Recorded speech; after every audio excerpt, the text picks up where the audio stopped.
요즘 신조어들이 참 많이 생기고 있습니다. 근데 그 수많은 신조어들이 이제 백과사전에까지도 등재가 되는데 그 중에 한 단어가 뭐냐면 카페인 우울증입니다. 우리는 카페인 하니까 뭐가 제일 먼저 생각이 납니까? 커피가 생각이 납니다. 커피에 대해서 좋다, 좀 안 좋다, 뭐 등등. 이런 사람이 커피를 마시면 좋다, 이런 사람은 절대로 마시지 말아라. 커피를 마시되 오전에는 되지만 오후 이후에는 마시지 마라 등등, 이렇게 카페인에 대한 이야기들이 참 많습니다. 그런데 이 카페인 우울증은 커피에 있는 또 뭐 바카스에 있는 그런 카페인을 의미하는 것이 아닙니다. 이 카페인 우울증이라고 하는 이 카페인은, 이 카는 무엇의 줄임말이냐면 카카오 스토리라고 하는 SNS의 줄임말이에요. 첫 글자예요. 그래서 사람들이 소위 카카오 스토리를 카스 이렇게 얘기하잖아요.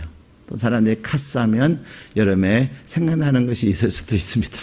그 카스가 아니라 카카오 스토리예요. 웃으신 분은 경험이 있으신 것 같아요. 자, 그 카카오 스토리의 카자와 페는 페이스북, 사람들이 소위 페북이라고 이야기합니다. 이 페이스북의 페자와 그리고 인은 인스타그램의 인자의 첫 글자들을 따서 카페인 이렇게 했습니다. 이 카페인, 소위 SNS라고 사람들이 소셜 네트워크 서비스를 말하는데, 이 SNS를 통해서 사람들은 행복한 일상 속에서 상대적 박탈감 때문에 우울증을 느낀다는 거예요. 그 말이 무슨 말입니까? 사람들이 자신의 SNS에 무엇을 올려요? 사진들을 막 올립니다. 심지어는 카카오 스토리 아니어도 카톡에도 보면은 사람들이 자기의 사진을 막 올려요. 특히 보면은 뭐라 그러죠? 그것을 프사라 그러죠? 프로필 사진. 그래서 또 사람들이 줄여가지고 프사 이렇게 얘기하는데, 이 프사에 보면은 딱 첫 사진을 이렇게 올려놔요. 근데 그것만 있는 것이 아니라 제가 제일 많이 본 사람은 그 프사에다가 연결돼가지고 사진을 400장 올려놓은 사람도 봤어요. 예. 근데 놀라운 것은 한 두 종류의 사람들이 있어요. 어떤 사람은요, 자기 사진을 막 올리는 사람이 있는가 하면, 어떤 사람은 수십 장의 사진을 올려도 자기 얼굴을 하나도 드러내지 않는 사람이 있어요. 참 묘하죠. 근데 어쨌든 사람들이 프사든 카스든 카카오 스토리든 또 페이스북이든 인스타그램이든 거기 올려져 있는 사진들을 보면은 사람들이 어떤 것을 주로 많이 올리냐면 나 행복해요, 나 좋아요, 그런 것을 알리면서 알리기 위해서, 나타내기 위해서 이렇게 사람들이 올린답니다. 그런데 거기에 보면은 이 카페인에는 주로 어떤 내용들이 잘 있냐면 잘 먹고 잘 사는 모습을 다루고 있어요. 그래서 내가 어디 가서 먹방 여행을 했다, 어디 가서 무엇을 먹었는데 너무 맛있었다, 그래서 사진을 찰칵 그리고 올리는 거예요. 또 명품과 같은 호화 쇼핑을 하고 나 이거 샀어요 보세요 하면서 이렇게 올리기도 하고, 또 자기 모습의 예쁜 사진들, 잘생긴 모습들을 사진을 찍어 셀카를 찍어 가지고 올려놔요. 어제도 제가 이제 어떤 분 이제 카톡에 이제 친구가 들어왔는데, 친구로 이제 제가 전화번호를 저장하니까 자동으로 이제 친구가 되잖아요. 봤더니 그분도 사진을 엄청 많이 올려놨는데 제일 많이 올린 사진이 자기 자신, 그 다음에 두 번째로 많은 것이 집에서 키우는 반려동물. 그랬어요. 그래서 자기 모습을 이렇게 뽀샵을 하고 이렇게 이렇게 사진을 조정을 하고, 그 다음에 또 요즘 SNS에 보면은 사진을 막 예쁘게 하는 거, 그 다음에 막 장식하는 거, 그런 거 있잖아요. 막 그런 모습으로 해놓은 사진들이 있었어요. 또 누가 나에게 내 기념일에 이런 선물을 해줬다. 또 심지어 어떤 사람들은 나 이런 능력이 있어서 이런 공연을 했고, 이런 연설을 했고, 이런 상을 받았고 등등을 이 SNS에 올려놓는 거예요. 그런데 중요한 것은 뭐예요? 거기에 올려져 있는 사진들을 보는 순간 나 행복이 싹 날아가는 것을 느낀다는 거예요. 나 뭐지? 나 행복한데 이 사람은 더 행복하네? 하면서 사람들은 누군가의 그 SNS, 페북이든 푸사든 또 인스타그램이든 카카오스토리든 간에 그 올려져 있는 SNS에 있는 사진들을 보면서 행복감을 박탈당한다는 거예요. 상대적 박탈감을 당하는 거예요. 그런데 오늘날 사람들은 행복을 강요받는 듯한 그러한 것들을 많이 느껴요. 그래서 그것을 말하냐, 행복 스트레스를 받는다. 네. 행복은 내가 누리는 건데 내가 누려야 될 그 행복을 누군가에 의해서 사회적 분위기에 의해서 나도 행복해야 돼 라는 그런 어떤 스트레스를 받는다는 거예요. 그러다 보니 사람들은 경쟁적으로 자기의 어떤 행복들을 드러내는 것입니다. 안타깝게도 우리 주변에는 10명 중에 8사람이 정신적으로 정상이 아니랍니다. 그래도 하나님을 믿는 사람들은 10명 중에 1분, 2분 정도는 좀 정신적으로 힘든 분들이 있을 수 있으나 밖에 나가서 이렇게 보면 진짜 이상한 사람들이 너무 많아요. 그죠? 너무 많아요. 근데 정신적으로 정말 어렵고 힘든 사람들을 보면은 그들 가운데 어떤 것들이 있냐면 우울과 부정의 바이러스들이 엄청나게 많이 작용하고 있다는 것입니다. 우리는 2년 6개월 동안 코로나19라고 하는 바이러스에 엄청나게 고통을 당했습니다. 그게 끝나는가 했더니 요즘은 원숭이 두창이라고 하는 새로운 또 바이러스 때문에 우리나라에 이제 한 사람만 이렇게 확진이 됐지만 그것도 외국에서 오신, 독일에서 오신 분 때문에 됐지만 우리 안에는 그 원숭이 두창의 그 모습의 사진을 보니까 공포스러워요? 안 공포스러워요? 온몸에 그냥 뭐 구멍이 뻥뻥뻥뻥 뚫리는 그 이상한 그런 것들, 그죠? 물집 잡힌 그런 것들 정말 무섭더라고요. 일정 부위만 그런 것이 아니라 특정 부위만 그런 것이 아니라 얼굴서부터 발끝까지. 그거 보면 정말로 공포스러워요. 근데 어쨌든 그런 바이러스들이 우리에게 많은 어려움을 줬습니다. 그런데 코로나19나 어떤 다른 바이러스보다 더 우리를 삶을, 우리의 행복을 빼앗아가는 것이 있는데 그게 뭐냐면 감사 불감증이에요. 사람들은 코로나19는, 코로나 바이러스는 두려워합니다. 원숭이 두창의 바이러스는 두려워하지만 정작 내가 감사하지 못하는 것이 내 삶을 얼마나 불행하게 만드는지에 대해서는 별로 생각이 없어요. 생각은 없고 뭐만 계속하지요? 불만하고 불평하고 짜증내는 것만 많이 한다는 사실입니다. 그러나 우리가 이 세상에 정말 어렵고 힘들지만 우리에게 희망이 있는 이유는 우리에게는 감사 바이러스로 인하여서 우리는 하나님께서 주시는 놀라운 은혜를 경험할 수가 있는 것입니다. 사실 이 행복이라고 하는 것은 어떤 조건에 의해서 나에게 주어지는 것이 아니라 내 마음에 비롯된다는 것이 사람들의 연구의 결과예요. 우리 사회는 정말 얼마나 잘 살게 됐습니까? 그래서 우크라이나에서도 이제 우리나라에게 도움을 많이 요청하고 있습니다. 전쟁을 겪었지만 그 전쟁 이후에 놀라운 성장을 이룬 나라, 전 세계에서 대한민국 같은 나라가 없습니다. 압제를 당했고 그래서 수탈을 착취를 당했고 거기다가 조금 남아있는 것은 전쟁으로 완전히 폐허가 된 이 대한민국이 하나님의 놀라운 은혜로 이 나라가 세계 10위 안에 드는 경제 부국이 되고 또 경제, 사회적으로 정치적으로 영향력을 끼치는 그런 나라가 된 거죠. 그래서 우크라이나에서도 이제 복구를 준비하면서 한국이 많이 도와줘야 합니다. 이런 이야기를 하고 있는 거예요. 이렇듯 우리나라는 정말로 잘 살게 됐지만은 그럼에도 불구하고 상대적 박탈감으로 인하여서 행복을 느끼지 못하고 사는 사람들이 참 많습니다. 여러분은 행복하십니까? 여러분은 행복하셔야 합니다. 왜냐하면 하나님의 자녀니까요. 하나님의 자녀이기 때문에 우리에게는 행복의 조건들이 어마어마하게 많아요. 그러나 나는 행복합니다. 참 행복합니다. 정말 정말 행복합니다. 그렇게 우리는 생각하고 살던 가운데서도 순간 우리의 행복을 빼앗아가는 그런 순간들이 있게 되는 것입니다. 오늘 하나님께서 우리에게 주신 본문의 말씀에 보면은 이 빌립보 교회는 정말 좋은 교회였습니다. 특별히 이 빌립보 교회는 기근으로 인해서 어려움을 당한 교회들을 돕는데 헌신적으로 이렇게 마음을 모았던 마음이 정말로 따뜻한 교회였어요. 마음이 따뜻한 교회였음에도 불구하고 이 교회 안에 어떤 어려움이 있었느냐?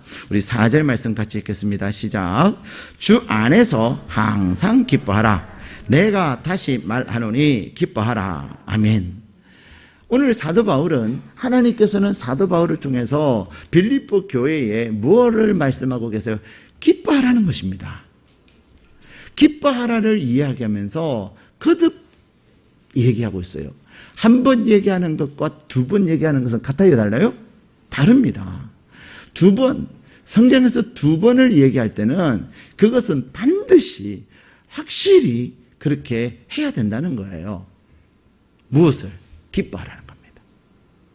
여러분, 지난 한 주간 지내시면서 기뻐하는 일이 많았습니까? 열받는 일이 많았습니까?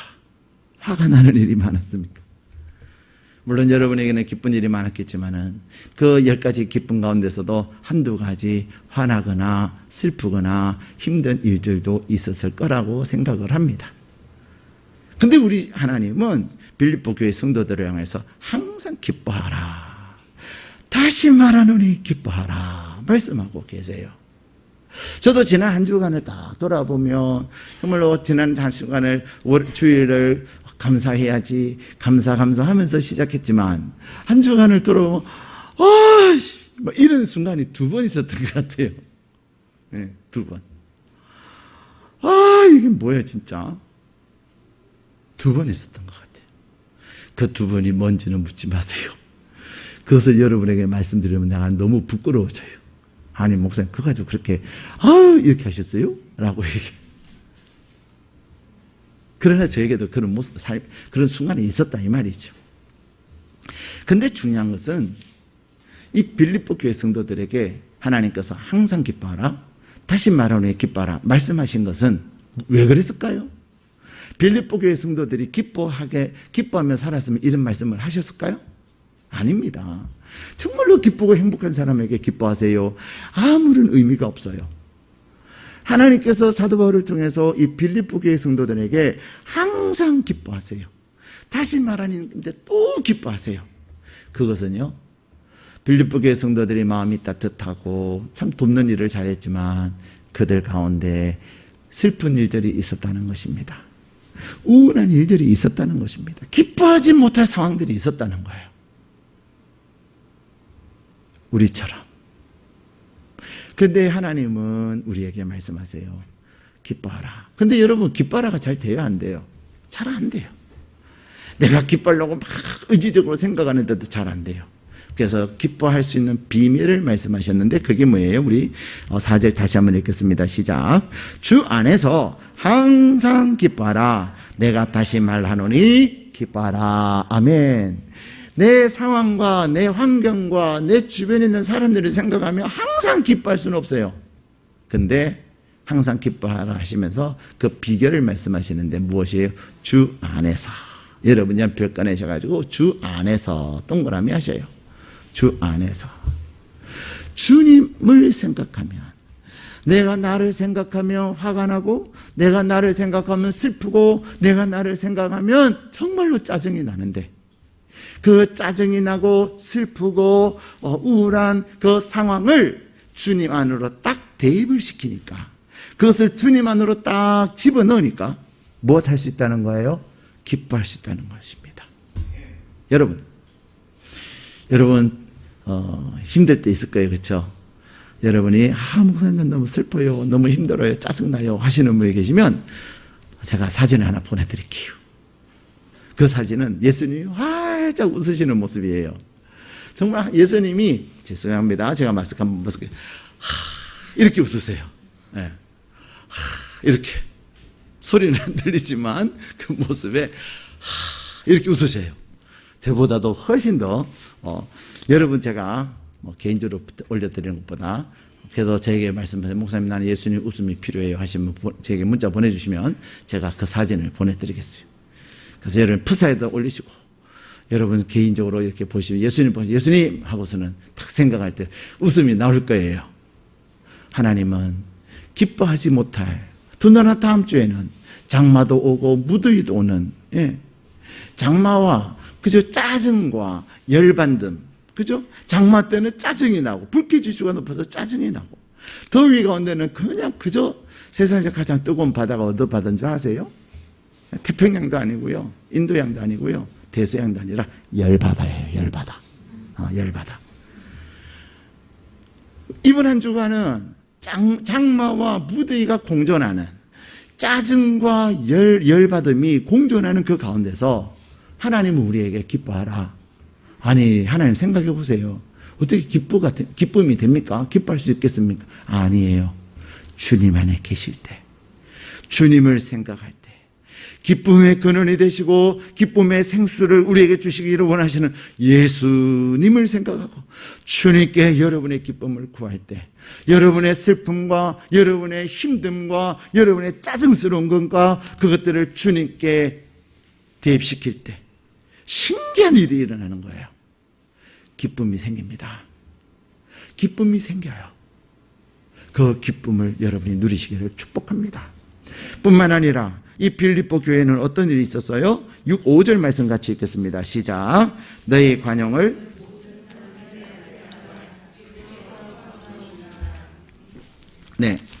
너희 관용을 모든 사람에게 알게 하라. 여러분, 관용이라는 말의 뜻이 뭐예요? 관용이라고 하는 말의 뜻은 국어사전에 보면 남의 잘못 따위를 너그럽게 받아들이고 용서하는 거예요. 다른 사람, 여러분에게 잘못한 사람 있습니까? 없습니까? 있어요. 그 사람을 너그럽게 받아들이는 거예요. 그래, 그럴 수 있지 뭐. 나는 더 안 돼 뭐. 그래. 그렇게 하는 것이 뭐예요? 너그럽게 받아들이는 거예요. 근데 너그럽게 받아들이는 것보다 더 대단한 게 뭐예요? 용서하는 거예요. 괜찮아. 아니 뭐 그런 걸 가지고 용서해달라고 그래. 아니야, 나는 당신의 용서에 자격도 없어. 아니야, 괜찮아. 용서하는. 그것이 뭐라고요? 관용이라는 겁니다. 그런데 오늘 하나님은 빌립보 교회와 또 우리에게 무엇을 말씀해요? 모든 너희의 관용을, 우리 안에 있는 너그럽게 받아들이는 것과 또 용서하는 그것을 사람들에게 알게 하라는 것입니다. 이 말씀을 왜 하셨을까요?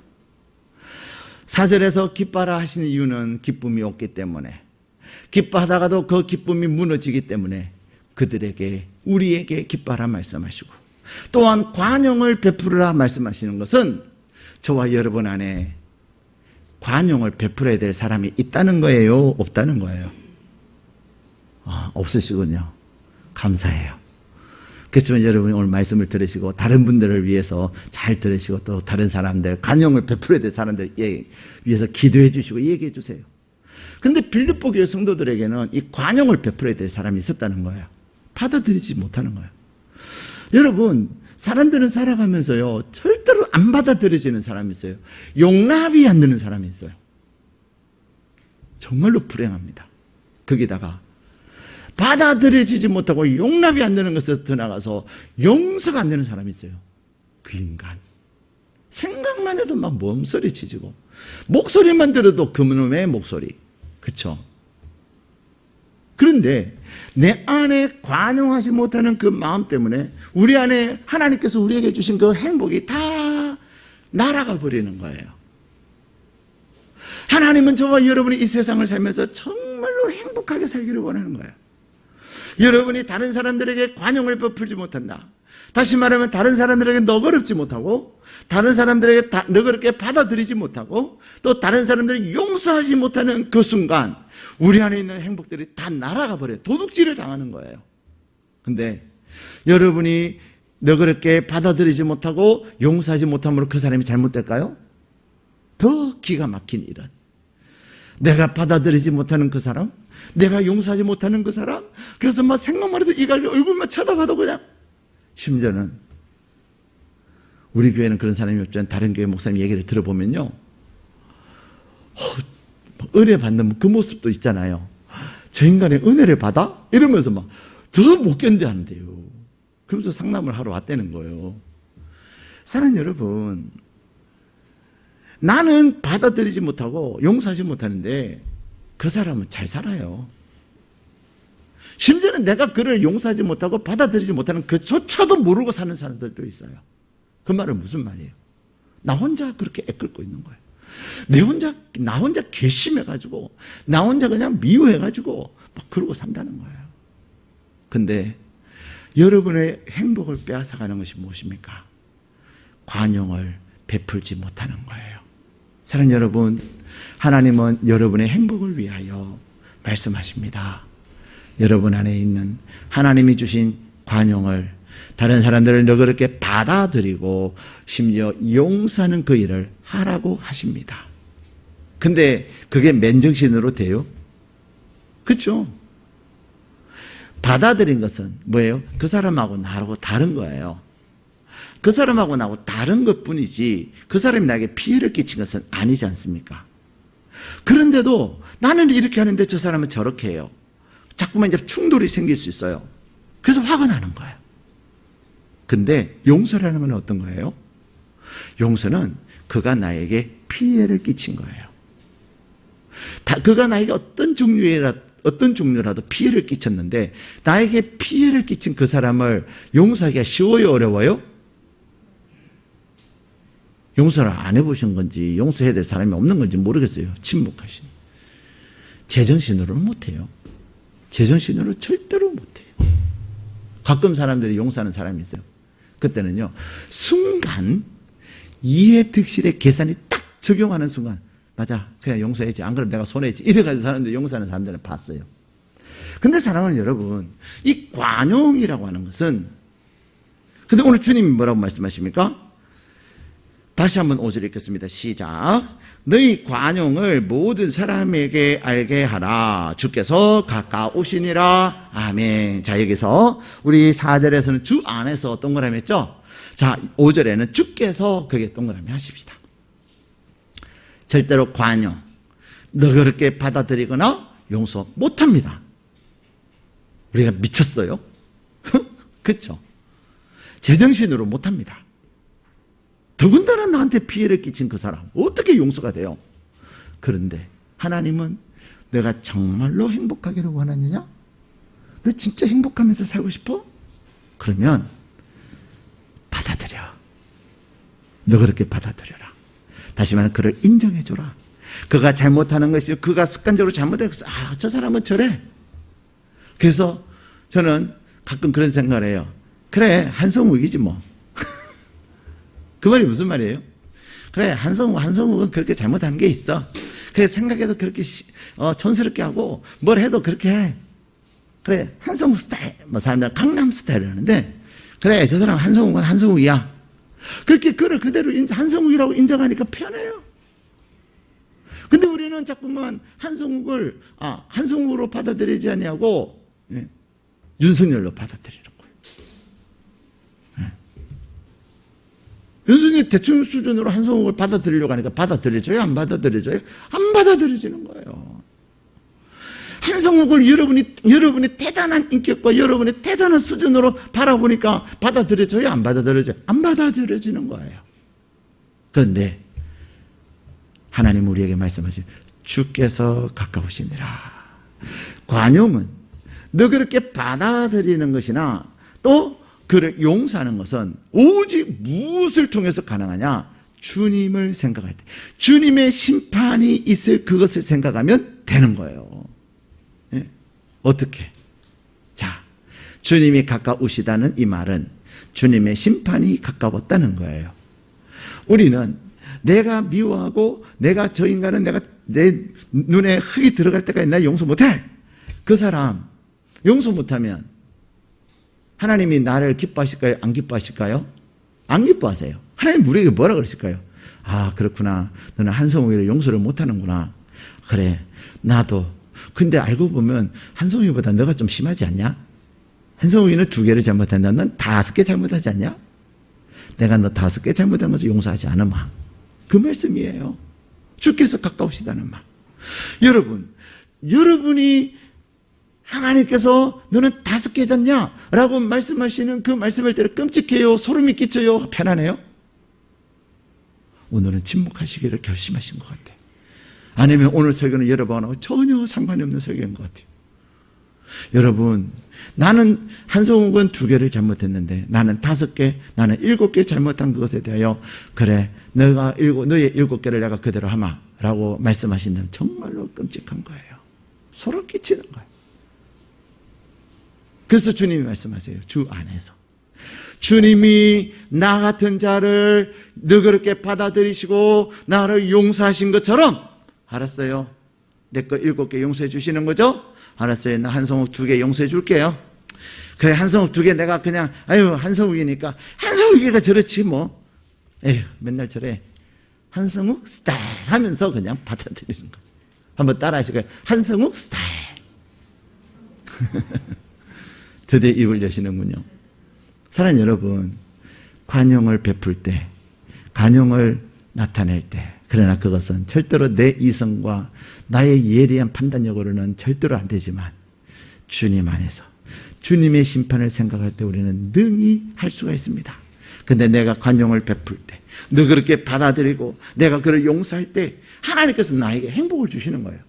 세 번째, 이 빌립보 교회는 또 어떤 일이 있었냐면, 우리 6절 같이 읽겠습니다. 시작. 아무것도 염려하지 말고 다만 모든 일에 기도와 간구로 너희 구할 것을 감사함으로 하나님께 아뢰라. 아멘. 이 빌립보 교회는 슬프고 짜증나고 열받는 일도 있었을 뿐만 아니라 또 도저히 내 스타일이 아니고 내가 자꾸만 얘기했는데도 말 안 듣고, 그리고 또한 나한테 정말 피해를 자꾸만 끼치는 그런 사람들이 있었어요. 근데 또 하나의 상황이 뭐냐면 근심거리가, 염려거리가 너무 많은 거예요. 여러분, 행복하고 행복해져라, 행복해져라. 이 노래를 아세요? 참 노래는 좋았는데 뒤에 광고 주체를 보니까 좀 씁쓸했어요. 행복해져라, 행복해져라. 그 노래가 어디서 나냐면요, 극장 가면 제2금융권 선전이에요. 그게 내 속으로 저렇게 높은 이제 돈 빌려주면서 뭐 행복은 그저 빌려줘야지, 뭐 행복해져라야. 근데 그 곡조가 좋아요. 근데 여러분, 우리 안에 내가 갑자기 염려가 행복하다가도 염려가 딱 생각에는 행복이 계속 유지돼요? 깨져요? 깨집니다. 우리 안에는 염려와 근심과 걱정이 너무 많아요. 기뻐하지 못하는 것, 그 다음에 관용을 베푸지 못하는 것, 그것은 어찌 보면 과거적인 일이고, 그리고 현재적이라면 염려는 현재가 아니라 미래적인 거예요. 근데 이 미래는 현재에서부터 시작하는 거예요. 내가 지금 겪고 있는 어떤 상황, 내 앞에서 펼쳐지고 있는 어떤 상황, 나와 함께하는 어떤 사람, 그런 사람들 때문에 내 미래가, 아유 내가 저 인간은 무슨 선한 일이 있으려고, 그렇죠? 아유 지겹다, 앞으로 40년을 어떻게 또 사냐, 그렇죠? 미래적인 거예요. 아유 제가 저렇게 지금도 저기 속썩이는데 앞으로 얼마나 또 속썩이려고, 염려해요. 날로 치솟는 수입 원자재에 가고 그러면 어떻게 내가 사업을 하냐, 염려해요. 우리 안에는 수많은 종류의 염려들이 지금 상존하고 있는 거예요. 그런데 현재의 일로 인해 내가 염려하고 있는 거예요. 지금 빌립보 교회가 그런 거예요. 그들은 마음을 모아서 기근을 당한 사람들을 도와줄 만큼 따뜻한 마음을 가지고 있었지만 그들의 미래를 생각하니까 또 염려거리가 있었다는 거예요? 없었다는 거예요? 있었어요. 염려거리가 있었기 때문에 하나님은 그들에게 이 말씀을 하고 계시는 거예요. 마찬가지로 오늘 예배를 드리는 저와 여러분에게도 기뻐하지 못할 상황들이 있단 말입니다. 저와 여러분 안에 너그럽게 받아들이거나 또 용서하지 못할 그런 사람들이 있을 수 있다는 것입니다. 더 나아가서 우리는 염려할 일들, 걱정할 일들이 태산같이 있어요. 근데 하나님은 우리가 행복하기를 원하는 저와 여러분에게 오늘 하나님께서 말씀하세요. 염려 대신에 뭐 하라는 거예요? 기도와 간구로 너희 구할 것을 뭐함으로? 감사함으로 하나님께 아뢰라. 당연히 기도하지요. 기도는 언제 하는 거예요? 내가 할 수 없는 거, 내 능력 밖의 일들, 그것을 가지고 우리 기도하지 않습니까? 내 염려거리들은 내가 할 수 없기 때문에 염려하는 거예요. 내일 아침밥 먹는 거 염려해요, 안 해요? 해요. 안 해요. 안 해요. 왜? 내일 아침 되면 밥 먹을 거니까. 야, 오늘 내일 아침에 우리 아내가 밥 해줄까 안 해줄까? 야, 그럼 내가 밥을 해야 되나? 그런 걱정 안 하잖아요. 야, 내일 또 출근할 때 사고 나면 어떠? 그런 걱정합니까? 안 하잖아요. 왜? 그것은 우리가 할 수 있는 일이니까. 그러나 야, 우리 아이가 어떻게 될까? 지금 또 우리 회사 사업은 어떻게 될까? 우리 회사는 어떻게 될까? 내 건강은 어떻게 될까? 내 미래는 어떻게 될까? 그것은 내가 할 수 없는 일이기 때문에 우리가 염려하는 거거든요. 근데 하나님 오늘 그렇게 말씀하세요. 염려 그만해라. 염려하지 말고, 염려는 우리가 할 것이 아니라는 것입니다. 우리는 무엇만 하면 돼요? 염려가 있는 상황, 걱정과 두려움이 있는 상황, 그 상황 앞에서 기도하라는 것입니다. 근데 염려가 있는 상황, 걱정과 근심이 있는 상황 속에서 기도도 안 하는 사람들도 많아요. 기도 안 하는 사람들도 많아요. 그런데 중요한 것은 기도하되 어떻게 기도하라고요? 감사로 기도하라는 것입니다. 여러분이 기뻐하지 못할 상황 있습니까? 없습니까? 주님 안에서 감사로 한번 생각해 보세요. 예수님도 보다시피 요 상황에 진짜 기뻐할 수 있겠습니까? 못하겠죠? 주님도 기쁨이 안 되지요? 주님도 열받으시죠? 그렇게 시작해서 알았어요. 그래도 내가 감사 5개 찾아볼게요. 그러면서 기뻐하지 못할 상황에서 감사를 찾아보세요. 감사를 할 거냐 안 할 거냐 순전히 내 마음이에요. 예, 마인드의 문제거든요. 내 생각의 문제예요. 근데 감사할 게 찾아줘요. 감사할 게 찾아줘요. 내가 관용을 베풀어야 될 사람, 너 그렇게 받아들이고 또 내가 용서해야 될 사람. 하나님 어쩌자고 그런 인간을 만나게 하셨고, 하나님 어쩌자고 그런 인간을 만드셨어. 그런 인간은 만들지를 마셔야지. 이 땅에 태어나게 하지를 마셔야지. 우리 그런 사람이 있을 수 있잖아요. 근데 그 사람에 대해서도 뭐 하라고요? 감사하라. 근데 그 사람조차도 감사할 걸 찾으면요, 있겠어요, 없겠어요? 있습니다. 있어요. 염려할 거 감사해 보세요. 근데 신기한 것은요, 내가 기뻐하고 또 내가 관용을 베풀고 내가 하나님 안에서 주시는 나의 평강을 누리는 그 비결, 감사에 있는 거예요. 그래서 오늘 본문의 말씀에 보면 감사함으로 하나님께 아뢰 때, 우리 7절 읽겠습니다. 시작. 그리하면 모든 지각에 뛰어난 하나님의 평강이 그리스도 예수 안에서 너의 마음과 생각을 지키시리라. 아멘.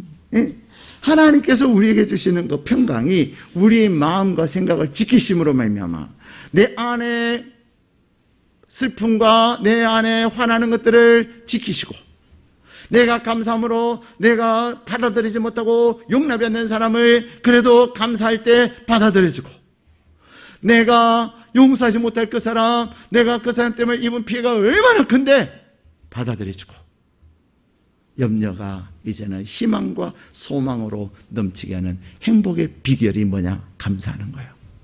감사로 기도하는 거예요. 여러분이 이제 기도하실 때 먼저 기도 제목에 감사할 것을 먼저 5가지를 하나님 앞에 딱 이야기하고, 하나님 내가 감사할게요. 이렇게 하고, 하나님 내가 그 인간 감사할게요. 그래도 살아있어서 감사하고요. 열심히 해서 감사하고요. 그래도 나한테 힘들게 안 해서 감사하고요. 그리고 또 뭐 해서 감사하고요. 성실해서 감사하고요. 또 어째서 감사하고요. 5가지만 감사를 하고 기도해 보셔요. 하나님께서 여러분은 감사하며 기도했는데 그 사람을 변화시키고 환경을 변화시키는 것은 누가 하시는 거예요? 전능하신 여호와 여러분 아버지 하나님이 하시는 것입니다. 그래서 우리는 그런 고백을 합니다. 나는 감사하며 기도만 했는데 하나님이 일하셨다. 그래서 우리는 그것을 은혜라고 말합니다. 은혜라는 찬양, 내가 누려왔던 모든 것들이, 내가 지나왔던 모든 시간이, 내가 걸어왔던 모든 순간이 당연한 것이 아니요 은혜였어. 해가 뜨고 저녁, 노을, 봄의 희꽃 향기, 가을의 열매, 변하는 계절의 모든 순간이 당연한 것이 아니요 은혜였습니다. 내가 이 땅에 태어나 사는 것, 어린아이 시절과 지금까지 숨을 쉬며 살며 꿈을 꾸는 삶, 당연한 것 아니라 은혜였소. 내가 하나님의 자녀로 살며 오늘 찬양하고 예배하는 삶, 복음을 전할 수 있는 축복이 당연한 것 아니라 은혜였소. 모든 것이 은혜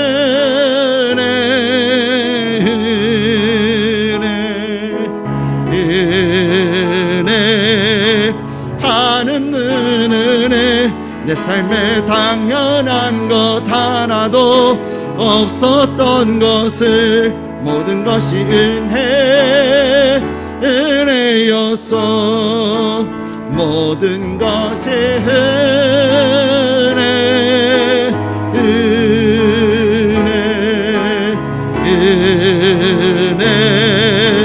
하는 은혜. 내 삶에 당연한 것 하나도 없었던 것을 내 모든 것